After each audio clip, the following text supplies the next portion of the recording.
महंगाई पर चल रही इस राजनीतिक बहस के बीच विपक्षी दलों के इंडिया गठबंधन ने अब एक नई बहस छेड़ दी है, और वो बहस ये है कि क्या देश में लोकसभा के चुनाव इसी साल दिसंबर महीने के आसपास हो सकते हैं।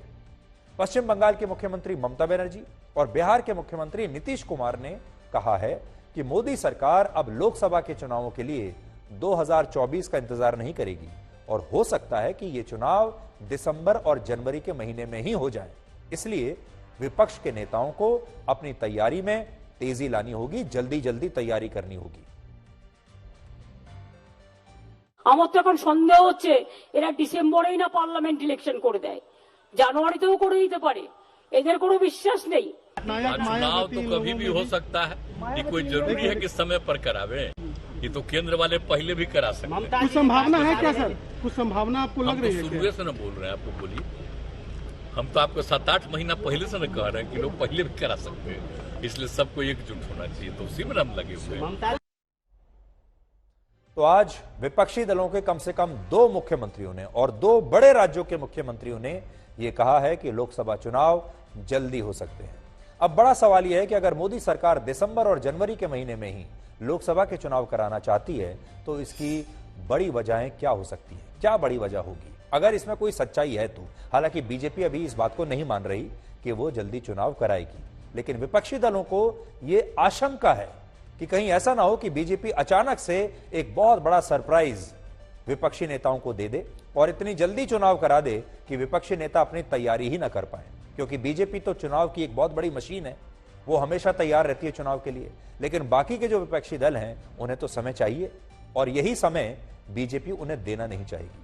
तो विपक्ष तो इसके पीछे विधानसभा चुनावों को सबसे बड़ी वजह बताता है, और क्यों वो देखिए।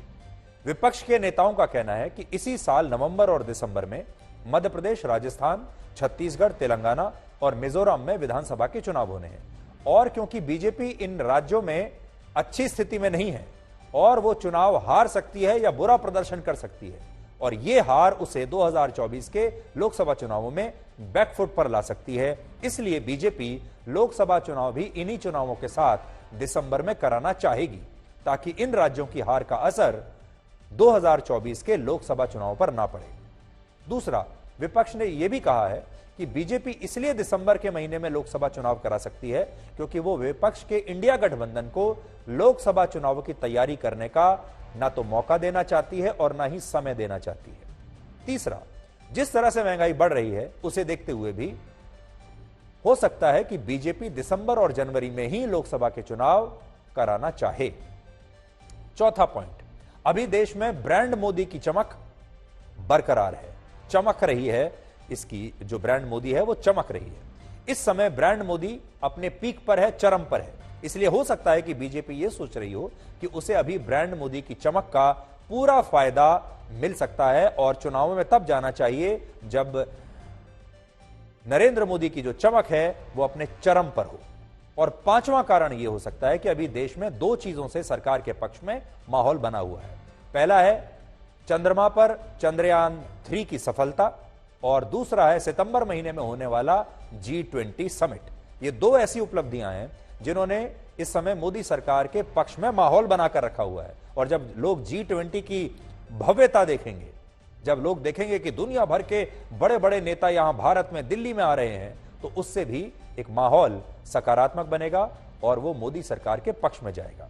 इसलिए हो सकता है मोदी सरकार ऐसा सोचे कि इस समय जब सब कुछ अच्छा चल रहा है, अभी महंगाई भी किसी तरह हम कंट्रोल कर सकते हैं कुछ महीनों तक, प्रधानमंत्री मोदी की छवि भी इस समय बहुत अच्छी है, उपलब्धियां भी अच्छी हैं गिनाने के लिए, और सबसे बड़ी बात यह है कि विपक्षी दलों को समय नहीं देना है तैयारी करने के लिए। तो अच्छी बात तो यह रहेगी कि अभी के अभी साथ के साथ ही चुनाव करा देते हैं। लेकिन ये सारी थ्योरी हैं, अभी तक बीजेपी के किसी नेता ने यह नहीं कहा है कि वो ऐसा सोच रहे हैं। और आजकल सरकार जिस तरह से काम करती है, वो क्या सोच रही है ये किसी को पता चलता भी नहीं। ये वो बातें हैं जिनके आधार पर विपक्षी दलों को डर है कि केंद्र सरकार कहीं दिसंबर और जनवरी में ही लोकसभा के चुनाव ना करा दे। ये उनका नाइटमेयर है। लेकिन यहां बड़ा सवाल यह है कि क्या विपक्ष के ये दावे सही हैं? विपक्ष का सबसे बड़ा दावा यह है कि सरकार विधानसभा चुनावों में हार के साथ लोकसभा चुनावों की लड़ाई में प्रवेश करना नहीं चाहेगी, इसलिए वो जल्द लोकसभा चुनाव करा सकती है। अब यह सबसे बड़ी जो थ्योरी दी जा रही है कि अगर विधानसभा चुनावों में हार गए तो उस हार के बाद, ठीक हार के बाद लोकसभा में जाने से बीजेपी को नुकसान हो सकता है। इसका एक छोटा सा विश्लेषण मैं आपके सामने रखता हूं आंकड़ों के जरिए कि इस थ्योरी में कितना दम है। याद कीजिए 2019 के लोकसभा चुनाव से ठीक पहले, जब 2018 के अंत में इन्हीं 5 राज्यों में विधानसभा चुनाव हुए थे, इन्हीं 5 राज्यों में जिसकी हम बात कर रहे हैं, तब मिजोरम को छोड़कर बाकी सभी राज्यों में बीजेपी हार गई थी। ये देख लीजिए मध्य प्रदेश का चुनाव परिणाम 2018 का, बीजेपी हारी थी। मध्य प्रदेश में कांग्रेस पार्टी की जीत हुई थी, टैली आपके सामने है। राजस्थान के विधानसभा चुनाव में भी कांग्रेस पार्टी को पूर्ण बहुमत मिल गया था, आपको याद होगा जब अशोक गहलोत मुख्यमंत्री बने। छत्तीसगढ़ में भी बीजेपी को बहुत बड़ी हार मिली और वहां भी कांग्रेस की सरकार बन गई। तेलंगाना में भी बीजेपी हारी और मिजोरम में भी उसे 1 सीट पर जीत मिली और एनडीए के सहयोगी दल की मदद से वहां सरकार किसी तरह बनी। और 2019 के लोकसभा चुनाव में पहले बीजेपी इन सभी राज्यों में हार चुकी थी, लेकिन उसने उस समय दिसंबर या जनवरी में लोकसभा के चुनाव नहीं करवाए, 2019 की बात बता रहा हूं, बल्कि वो इस हार के साथ लोकसभा चुनाव में उतरी और इन्हीं राज्यों में बीजेपी ने 2019 में जबरदस्त प्रदर्शन किया था। मध्य प्रदेश की 29 में से 28 लोकसभा सीटें बीजेपी ने जीती थी विधानसभा चुनाव हारने के बाद।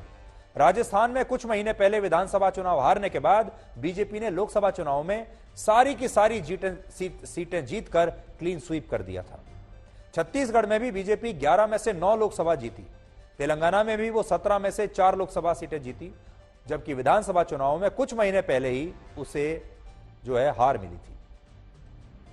तो विधानसभा चुनाव में हार के बाद भी लोकसभा चुनाव में बीजेपी ने इन 5 राज्यों में जबरदस्त प्रदर्शन किया था। इसलिए विपक्ष की ये जो थ्योरी है ये पूरी तरह सही नहीं है। पिछले हफ्ते हमने आपको इंडिया टुडे और सी वोटर का एक सर्वे दिखाया था, जिसमें लोगों से पूछा था कि अगर आज लोकसभा के चुनाव हो जाएं तो क्या होगा। तो उसमें जो लोगों ने बताया कि अगर आज चुनाव हो जाए लोकसभा का तो एनडीए को 306 सीटों पर जीत मिल सकती है, इंडिया नाम के विपक्षी गठबंधन को 193 सीटों पर जीत मिल सकती है। तो यहां आप देख लीजिए, और लोगों का यह कहना था कि बीजेपी अपने अकेले दम पर 287 सीटें जीतकर अपने दम पर भी, अकेले अगर कोई और पार्टी सहयोगी दल ना भी हो तो भी बीजेपी अपने दम पर पूर्ण बहुमत से सरकार बना सकती है।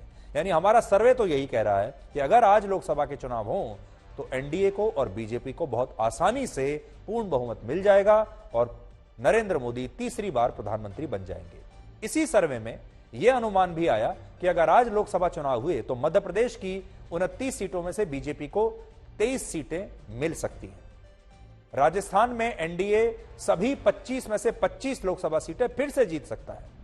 छत्तीसगढ़ में एनडीए को 11 में से 10 लोकसभा सीटें और विपक्षी गठबंधन को सिर्फ 1 सीट मिल पाएगी।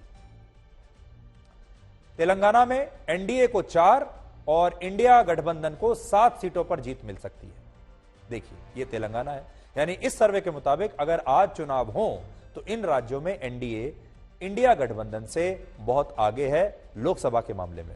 केवल महाराष्ट्र एक अकेला ऐसा राज्य है जहां हमारा सर्वे यह कहता है कि एनडीए को वहां लोकसभा की 48 में से 20 और इंडिया गठबंधन को 48 में से 28 सीटों पर जीत मिल सकती है। यानी महाराष्ट्र में विपक्ष का जो इंडिया गठबंधन है वो एनडीए गठबंधन से आगे चल रहा है। ये महाराष्ट्र की बात है।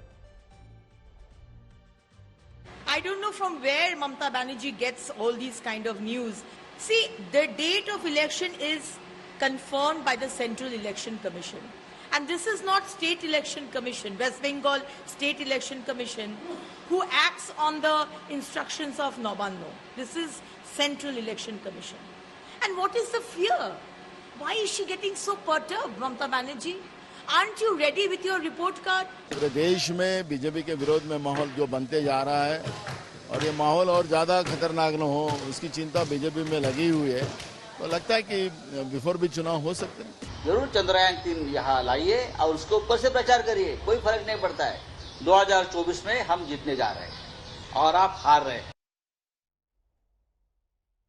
आखिरी बार वर्ष 2004 में अटल बिहारी वाजपेयी की सरकार ने 6 महीने पहले ही लोकसभा के चुनाव करा लिए थे और तब एनडीए ने शाइनिंग इंडिया का नारा दिया था।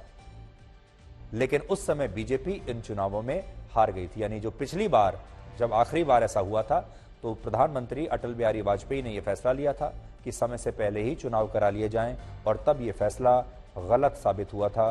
तब बीजेपी चुनाव हार गई थी और उसके बाद, उस चुनाव के बाद यूपीए की सरकार बनी थी जिसमें प्रधानमंत्री बने थे डॉक्टर मनमोहन सिंह, और फिर 2 टर्म तक यही सरकार रही 2014 तक।